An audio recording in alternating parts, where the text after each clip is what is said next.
Vous n'êtes pas respecté quand vous continuez de prolonger la situation de Bantoustan, en réalité, dans laquelle se votent un certain nombre de penseurs politiques, culturels et économiques de nos États.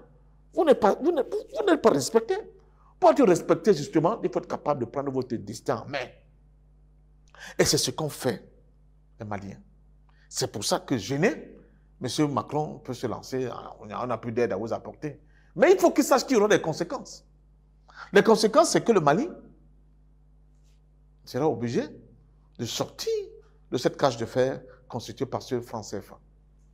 Parce que cette monnaie-là ne l'aide plus à faire quoi que ce soit. Ces aides-là avaient encore un sens à partir du moment où on était, n'est-ce pas, dans le couloir. Dans ce couloir enrobé par le franc CFA, parce que de temps en temps, on disait, bon, au-delà de ce qui était prévu comme dotation à votre égard, nous allons encore faire une petite donation en termes d'aide, parce que nous étions dans le carcan bien fermé du franc CFA. Ce tunnel-là, le Mali est sorti de là.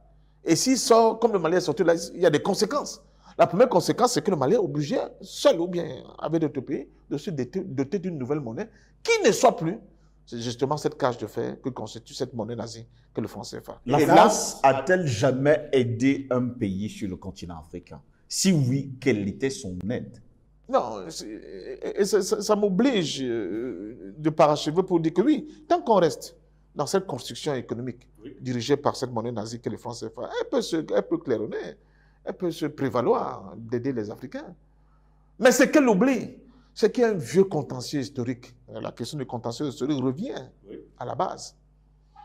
Sans les Africains, la France n'aurait pas été ce qu'elle est. Et c'est là où vous voyez l'idiotie de l'élite politique et économique française. Au lieu d'avoir de types de rapports avec les 14 pays africains qu'elle domine de manière outrancière, elle s'est entêtée à vouloir toujours tirer ces pays vers le bas à travers cette coopération, n'est-ce pas, empoisonnée, et fait d'aide et d'autres en fait, conneries que l'aide française. Parce que si la France avait un autre type de rapport avec ses anciennes colonies, entre guillemets, en expurgeant complètement dans ses relations, dans ce rapport, la question du contentieux historique, c'est la France qui aurait été la principale bénéficiaire. Quand vous voyez l'Angleterre aujourd'hui se débattre, crier, bouger dans tous les sens, parce que l'Angleterre est consciente du fait qu'avec le processus de dédollarisation qui est en marche, la City de Londres ne sera plus une place financière forte dans le monde. Et la City de Londres était une place financière forte dans le monde parce que ça appuyait sur les échanges économiques avec ses anciennes colonies.